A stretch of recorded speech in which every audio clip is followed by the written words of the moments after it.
할렐루야. 우리 옆에 분들과 이렇게 인사 한번 하도록 하겠습니다. 불금 됩시다. 네.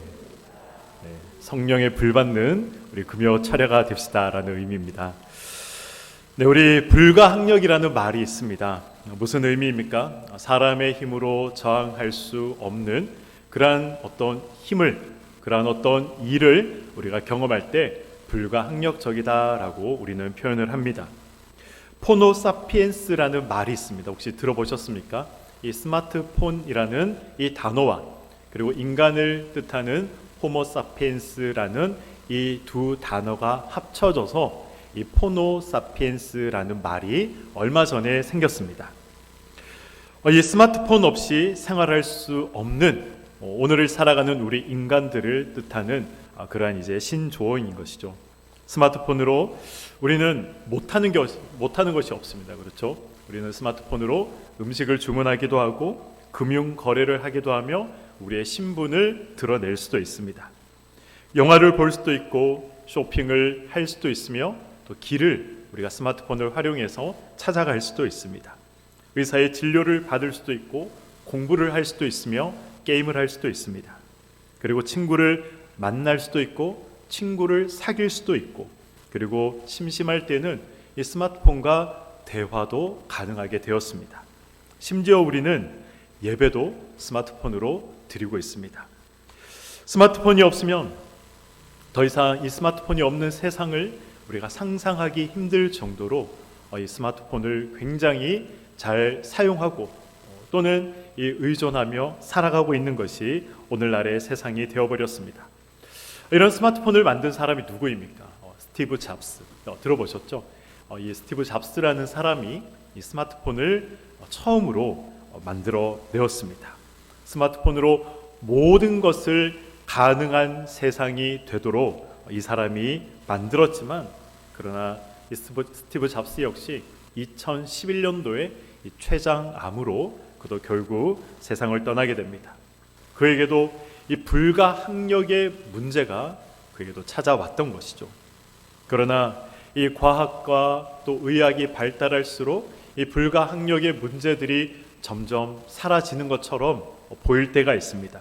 요즘 내가 언제 또 어떤 암에 걸리게 될지 이 DNA 검사를 하면 대략적인 이 병과 그리고 걸리는 나이대를 예측할 수 있다고 합니다. 내가 몇 살에 어떤 암에 걸릴지, 내가 몇 살에 어떤 질병에 걸리게 될지를 이 대략 예측을 할 수 있다고 합니다.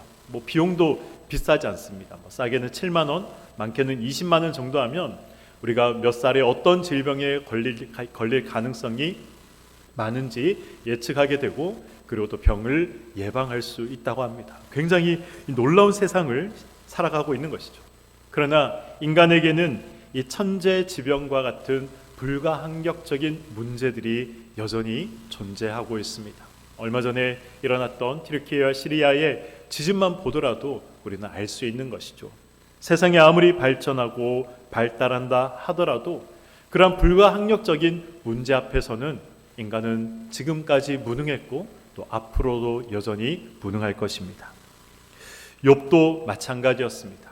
아무리 존경받고 아무리 막대한 부를 가지고 있던 사람이라 할지라도 그 역시 불가항력적인 이런 재앙과 그리고 질병 앞에 속수무책으로 당해야 했습니다.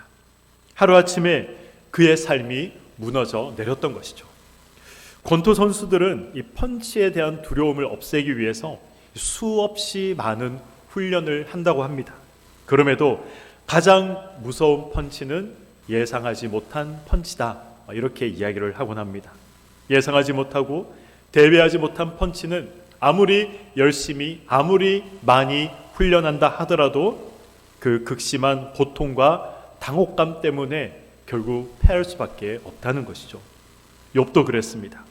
모든 재산이 하루아침에 사라진 것, 수많은 종들이 하루아침에 죽어버린 것, 무엇보다도 10명의 자녀들이 일시에 죽임당한 사건은 욥의 삶을 파괴하기에 충분한 사건이었습니다. 그것도 부족해서 그의 피부는 썩어 들어가기 시작했습니다. 고문 중에 최고의 고문은 잠을 재우지 않는 것이라고 합니다. 그런데 욥은 도무지 잠을 잘 수가 없었습니다. 그래서 성경의 표현대로라면 그의 피부는 뼈에 붙었고 그의 살은 점점 검게 타들어가기 시작했습니다. 저라면 차라리 하나님을 저주하고 죽어라, 그렇게 이야기했던 아내의 말을 들었을 것 같습니다. 사는 것보다 차라리 죽는 것이 더 나은 선택이라 생각했을 것 같습니다. 욥이 하나님을 향해 욕한다 하더라도 누가 욥을 향해 잘못됐다 이야기할 수 있겠습니까? 그를 향해 손가락질할 사람이 누가 있겠습니까? 욥의 고난이 나의 고난이라고 생각한다면 죽고 싶은 마음이 들지 않겠습니까? 하나님을 향해 원망하고 싶은 마음이 들지 않겠습니까? 그런데 놀랍게도 욥은 그렇게 하지 않았습니다. 재산과 자녀를 모두 잃은 후에 욥이 이야기한 그의 고백과 그의 행동이 무엇입니까? 1장 20절 이하에 보면 이렇게 기록이 되어 있습니다. 욥이 일어나 겉옷을 찢고 머리털을 밀고 땅에 엎드려 무엇을 했다고 합니까? 예배하며 이르되 내가 모태에서 알몸으로 나왔사온즉 또한 알몸이 그리로 돌아가올지라. 주신 이도 여호와시요 거두신 이도 여호와시니 여호와의 이름이 찬송을 받을지니이다 하고. 아멘. 재산과 자녀를 다 잃었지만 그가 했던 것이 무엇입니까? 하나님 앞에 예배를 드렸다. 그렇게 성경은 기록하고 있습니다. 하나님이 주셨으니 하나님이 가지고 가는 것이 당연한 것이다. 그렇게 고백을 하고 있는 것이죠. 정말 대단하고 놀라운 신앙 아니겠습니까? 자신의 살이 이 썩어 들어가는 그러한 모습을 지켜보면서 고통당해야 했던 이 욥에게 하나님을 욕하고 죽어라 라고 말했던 그의 아내에게 그가 했던 말이 무엇입니까? 2장 10절의 말씀입니다. 그가 이르되 그대의 말이 한 어리석은 여자의 말 같도다. 우리가 하나님께 복을 받았은즉 화도 받지 아니하겠느냐 하고 이 모든 일에 욥이 어떻게 했다고 합니까? 입술로 범죄하지 아니하니라. 아멘. 욥의 이 말로 욥의 아내만 이 악인이 되어버린 것이죠. 욥 혼자 이 위대한 신앙의 소유자가 되어버렸습니다. 이 1장과 2장의 욥의 고백을 보고 욥의 행동을 보면서 우리는 무결점의 신앙을 가지고 있는 사람이 있었다면 아마 욥이 아닐까 그렇게 생각을 합니다. 그러나 3장에 이르러서 드디어 욥의 불만이 터져 나오기 시작합니다. 그 불만을 욥은 어떻게 표현하고 있습니까? 1절에서 자신의 생일을 저주하기 시작합니다. 3절에서는 자신이 태어난 날, 이 자신이 태어난 날에 세상이 멸망이 임했어야 했다. 멸망해서 내가 태어나지 말았어야 했다. 그렇게 다시 한번 자기의 태어난 날을 저주하고 있습니다. 우리는 때로는 욥과 같이 우리 역시 생각할 때가 있습니다. 그렇지 않습니까? 밤은 깊어가지만 사는 것이 너무 힘들고 두렵고 걱정이 돼서 잠이 오지 않을 때가 있습니다. 내 뜻대로 되지 않을 때, 미래가 너무 불투명해서 깊은 밤 이 한숨으로 지새워야 할 때, 언제 이 고통이 끝날지 도무지 보이지 않을 때 우리는 어떤 생각을 하게 됩니까? 태어나지 않았다면 참 좋았겠다. 이런 생각을 우리 역시 하게 됩니다. 세상에 태어나지 않았더라면 이런 걱정과 염려를 하지 않아도 되었을 텐데 그렇게 생각하는 것이죠. 잠자리에 누울 땐 영원히 눈을 뜨지 않았으면 좋겠다. 내일 눈을 떴을 때 천국이면 좋겠다. 그렇게 생각할 때가 있다는 것입니다.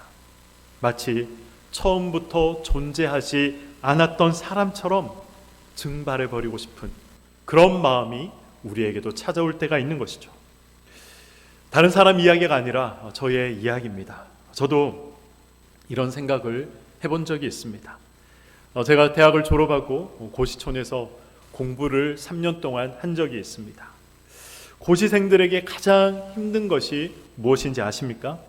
누구나 합격을 원하지만 합격할 수 있는 인원은 극소수에 불과하다는 것입니다. 그래서 늘 미래가 불안합니다. 늘 걱정과 염려를 가지고 하루를 시작하고 하루를 보내며 하루를 마무리하는 것이 이 고시생들이 가지고 있는 그런 마음속의 걱정과 염려인 것이죠. 최선을 다해서 그렇게 열심히 공부하고 힘든 일상을 보내지만 미래가 보이지 않아서, 미래가 불투명해서 걱정이 찾아올 때가 있습니다. 염려가 찾아올 때가 있는 것이죠. 그런 생각이 깊이 찾아올 때면 하루의 일과를 마치고 잠자리에 들 때 오늘 눈을 감고 내일 눈을 떴을 때 천국에 있으면 좋겠다, 그렇게 생각할 때가 있다는 것입니다. 제가 설교를 준비하면서 오늘 이 3장을 묵상하면서 심각하게 놀랐던 사건이 있습니다. 그것은 욥의 이 불만과 탄식이 내가 이 세상에 존재하지 않았으면 좋았을 텐데, 이 정도의 수준을 뛰어넘는 불만과 탄식과 하나님을 향한 불평이었다는 것입니다. 욥의 이 모든 불평의 말들은 하나님의 하나님 되심을 정면으로 부정하고 도전하고 있는 말이었습니다. 하나님의 하나님 되심이 무엇입니까? 하나님께서 창조주라는 것입니다. 하나님께서 세상을 창조하셨기에 하나님께서 세상의 주인이시다. 그리고 하나님께서 뜻하시는 것은 무엇이든지 반드시 이루어내고야 마시는 분이다. 이것이 바로 하나님의 하나님 되심이라는 말의 의미인 것입니다. 그런데 욥은 지금 이것을 부정하고 있는 것이죠. 태어난 날을 저주하며 욥은 4절에서 무엇을 이야기하고 있습니까? 그날이 캄캄하였더라면 좋았겠다라고 이야기하고 있습니다. 이 원어의 의미를 한번 찾아보면 이런 의미가 됩니다. 좀 원어의 의미를 적극적으로 살려서 해석을 하면 그날에 어둠이 있어라, 이렇게 해석할 수가 있습니다. 소원이나 소망의 이 의미가 아니라 좀 명령을 하고 있는 것이죠. 그날에 어둠이 있어라, 이렇게 명령을 하고 있는 것입니다. 하나님께서 천지를 창조하시면서 가장 먼저 명하신 것이 무엇입니까?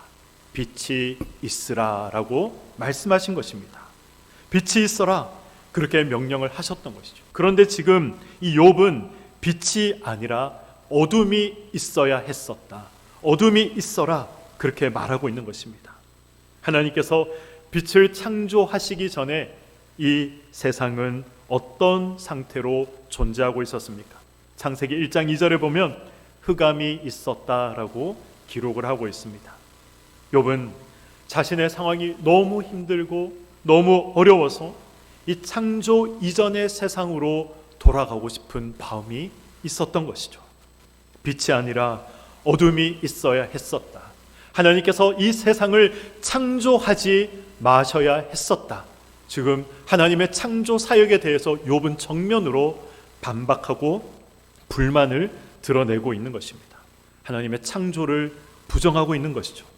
세상의 주인이 하나님이 세상의 주인이라는 이 사실을 욥은 부정하고 있는 것입니다. 결국 하나님의 하나님 되심을 욥은 부정하고 있는 것이죠. 단순히 살고 싶지 않다, 이 정도 선에서 끝내고 있는 것이 아니라 하나님의 창조 사건 그 자체를 욥이 지금 불평하고 부정하고 있는 것입니다. 우리가 지금 1, 2장에서 봐왔던 욥과 3장에서 지금 이야기하고 있는 이 욥의 모습이 달라도 너무나 다른 것이죠. 고통 중에 있던 욥이 그래서 갈망한 것이 무엇입니까? 삶이 아니라 죽음이었습니다. 오늘 본문 13절과 19절에 보면 욥이 계속해서 이야기하는 것이 무엇입니까? 죽음에 대해서 이야기하고 있습니다.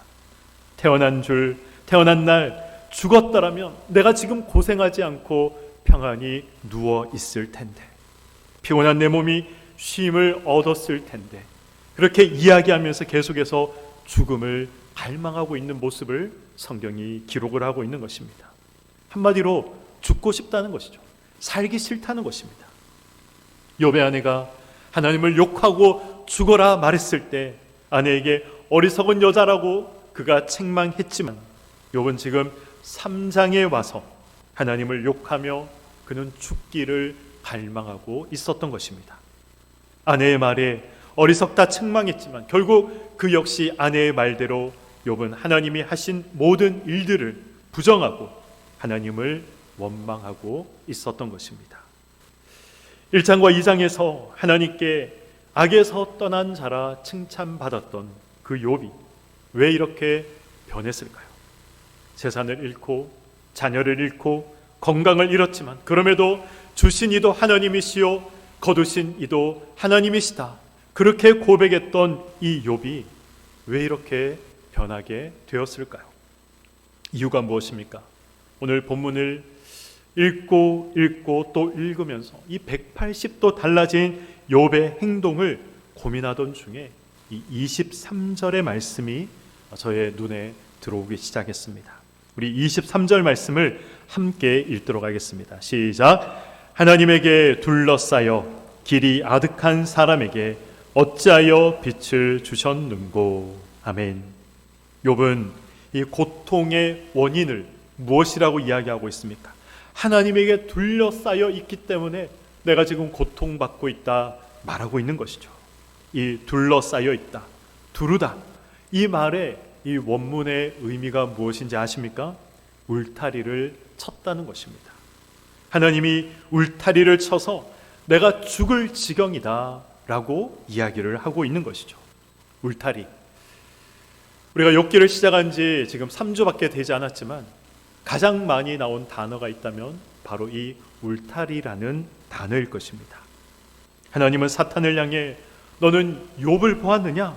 욥과 같이 온전하고 정직하며 죄에서 떠나 나를 경외하는 자가 있다, 이 세상에 존재하지 않는다.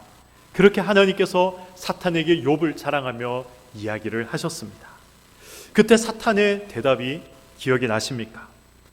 하나님, 욥이 하나님을 까닭없이 잘 섬긴다고 착각하지 마십시오.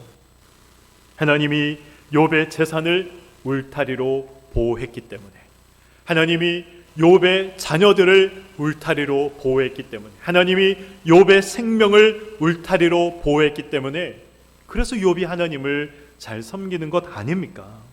그렇게 사탄이 하나님께 이야기를 합니다. 이 이야기 때문에 하나님과 사탄의 내기가 벌어지게 되었던 것이죠. 모든 것의 원인이 이 울타리에 있다고 사탄은 이야기하고 인간도 생각을 하며 드디어 욥도 생각하기 시작했던 것입니다.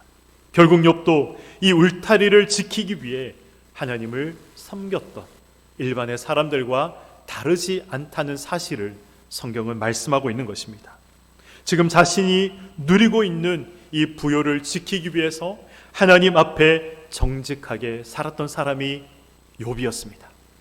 자신이 지금 가지고 있는 이 풍요로운 삶을 지키기 위해서 하나님 앞에 온전히 살았던 사람이 욥이었던 것이죠. 욥도 이 인과응보 그리고 원인과 결과를 이 보편적인 생각에 사로잡혀서 그렇게 신앙생활을 했던 대부분의 사람들과 별반 다르지 않다는 것입니다. 신앙생활 잘하면, 하나님 앞에 흠없이 살아가면 하나님께서 복 주실 것이다. 그런데 신앙생활 잘하지 못하면 하나님께서 우리에게 벌 주실 것이다. 이런 생각에 사로잡혀 욥도 살아갔다는 것입니다. 욥도 인간과 하나님의 관계를 give and take, 주고받는 관계로 생각을 했던 것이죠. 인과응보의 관계로 욥도 생각했던 것입니다. 내가 잘하면 복 주시고 못하면 벌 주시는 관계로만 하나님과의 관계를 이해했던 것이죠. 아버지와 자녀의 관계로 절대 이해하지 못했습니다. 이 사실을 명확하게 증명하는 말씀이 본문에 등장합니다. 욥 역시 인과응보의 관계로 하나님과 인간의 사이를 이해했던 사람이다. 이러한 것을 증명하는 말씀이 25절에 기록이 되어 있습니다. 우리 25절 말씀을 함께 읽어보도록 하겠습니다. 시작. 내가 두려워하는 그것이 내게 임하고 내가 무서워하는 그것이 내 몸에 미쳤구나. 아멘. 욥은 자신이 평소에 두려워했던 그 두려움이 자기에게 임했다라고 이야기합니다. 내가 평소에 무서워했던 그 무서움이 자기에게 임했다라고 말하고 있는 것이죠. 욥의 이 말이 무슨 의미입니까? 욥 역시 늘 불안과 걱정 속에 살아갔던 인간이었다는 것입니다. 지금은 자녀의 문제도 없고, 지금은 물질의 문제도 없고, 지금은 건강의 문제도 없지만, 그런데 이 문제 없는 삶이 언제까지 갈 것인가? 이러한 생각, 그리고 그러한 생각으로 인해서 따라오게 되는 불안들이 욥에게도 있었다는 것입니다. 이 평안이 언제까지 지속될 수 있을까? 이 고민을 욥도 끊임없이 했다는 것이죠. 그리고 늘 걱정하고 염려하던 그 두려움과 무서움이 자기에게 임했다라고 이야기하고 있는 것입니다. 그래서 욥은 26절에 이렇게 한탄하고 있습니다. 26절 말씀입니다. 나에게는 평온도 없고 안일도 없고 휴식도 없고 다만 무엇만 있다고 합니까? 불안만이 있구나라고 이야기하고 있는 것이죠. 욥은 자신의 인생에 평안만이 있기를, 안식만이 있기를 간절히 고대하고 소망했던 사람이었습니다. 그리고 이 평안과 안식을 잃어버릴까 봐 욥은 늘 염려하며 살아갔던 사람입니다. 그래서 욥이 무엇을 하게 됩니까? 아들들을 위한 이 속죄의 번제를 하나님께 끊임없이 계속해서 드렸다라고 1장에 보면 기록을 하고 있는 것이죠. 이렇게 해야 하나님께서 나의 울타리를 지켜주실 거야. 이렇게 해야 하나님께서 지금 나에게 허락하신 것들을 내가 지켜낼 수 있을 거야. 이런 마음이 욥에게 있었다는 것입니다. 사랑하는 성도 여러분, 이 모습과 이 생각이 저와 여러분의 모습이고 저와 여러분의 생각이 아닙니까? 우리는 하나님이 우리에게 요구하시는 것이 무엇인지 잘 알고 있다, 그렇게 생각하는 사람들입니다. 하나님께서 우리에게 원하시는 것, 그것이 무엇이라고 생각합니까? 열심히 교회 생활하는 것, 열심히 전도하는 것, 열심히 주의를 지키는 것, 세상에서 빛과 소금의 역할을 감당하며 거룩한 성도로 살아가는 것, 하나님의 나라와 의를 위해 이 땅을 살아가는 것, 이것이 하나님께서 나에게 원하시는 것이다 라고 우리는 생각하며 살아가고 있습니다. 그래서 무엇을 합니까? 열심히 기도합니다. 새벽에도 또 금요 철야 때에 나와서 열심히 기도하는 것이죠. 금식 기도도 하고 기도원에 가서도 우리가 기도할 때가 있습니다. 그리고 친구들을 만나서 이야기할 때도 늘 우리는 세상적인 이야기가 아니라 성경적인 이야기, 하나님이 기뻐하시는 이야기를 하고자 힘쓰며 살아가고 있는 것이 우리의 모습입니다. 맞습니다. 그렇게 살아가야죠. 그것이 하나님이 기뻐하시는 삶의 모양과 모습이 맞습니다. 열심히 주의 몸된 교회를 섬겨야 합니다. 하나님 앞에 기도해야 되고 기도의 자리를 사모하고 기도의 자리에 나와 열심히 하나님 앞에 간구하며 부르짖어야 합니다. 그것이 성경에서 말씀하고 있는 성도됨의 삶의 모습이고 자세가 맞습니다. 그런데 우리가 이런 삶을 살아가면 놀라운 축복이 자연스럽게 따라올 줄 우리는 생각합니다. 욥의 표현대로 하자면 우리 삶 가운데 평안만 있고 안식만 있을 것으로 우리가 생각한다는 것이죠. 고통이 찾아오지 않을 줄 알았습니다. 그런데 그렇지 않다는 사실을 우리는 신앙생활을 하면서 경험을 통해 이미 익숙하게 잘 알고 있습니다. 그래서 신앙의 회의가 찾아올 때도 있는 것이죠. 그래서 무슨 생각을 하고 무슨 이야기를 합니까? 나도 그렇게 신앙생활 해봤는데 소용없더라 이야기합니다. 나도 그렇게 기도해봤는데 소용없더라 이야기하는 것이죠. 나도 그렇게 헌신하고 봉사했는데 소용없더라 이야기하고 생각하게 된다는 것입니다. 제가 아는 어느 집사님 딸이 올해 이제 연세대학교에 입학을 하게 됩니다.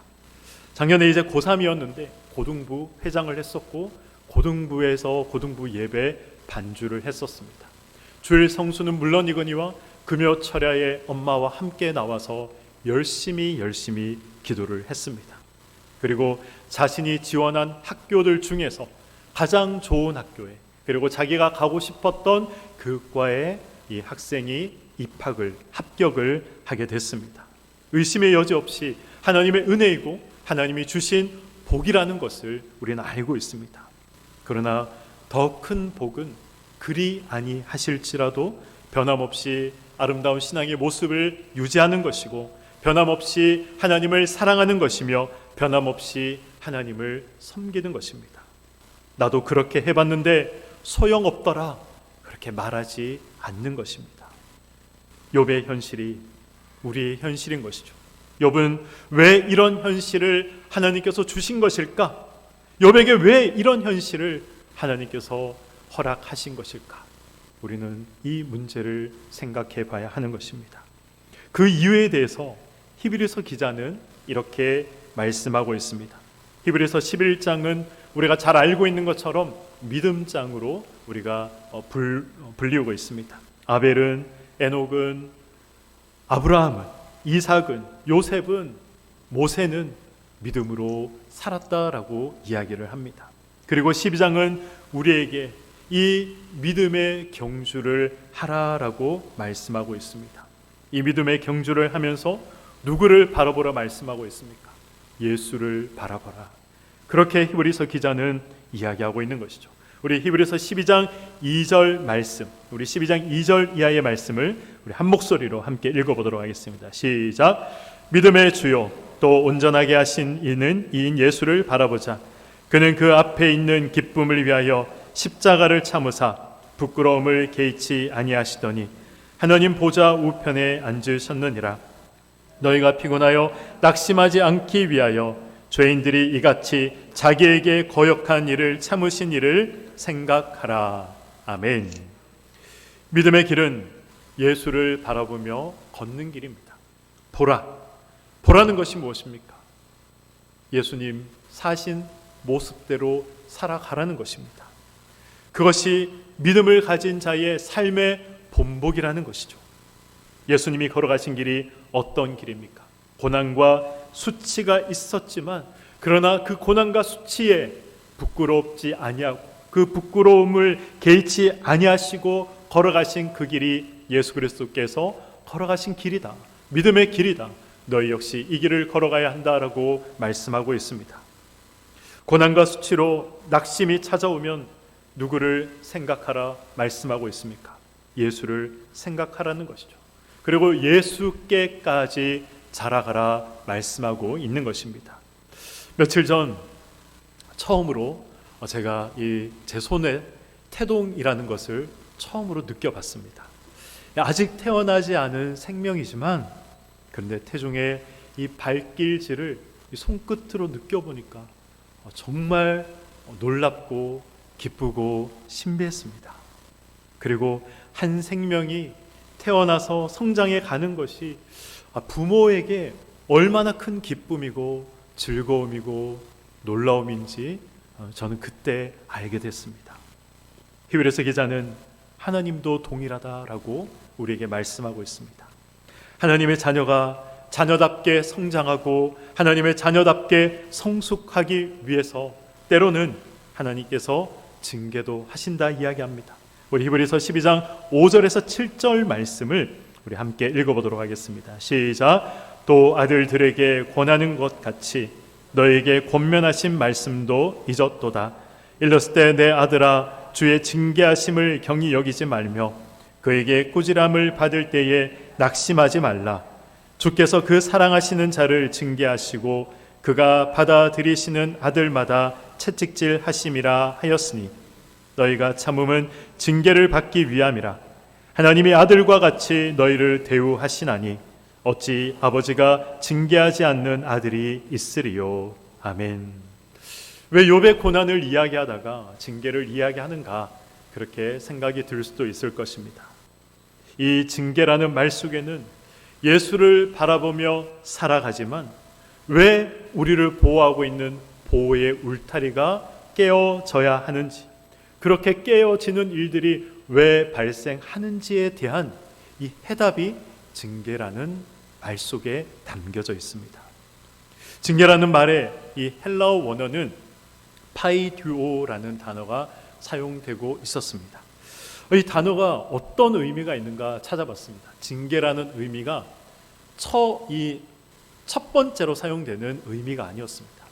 파이디오라는 단어의 이 첫 번째로 사용된 의미는 자녀를 양육하다, 훈련하다, 자라게 하다, 이런 의미가 있었습니다. 징계는 그 다음 두 번째 오는 의미였습니다.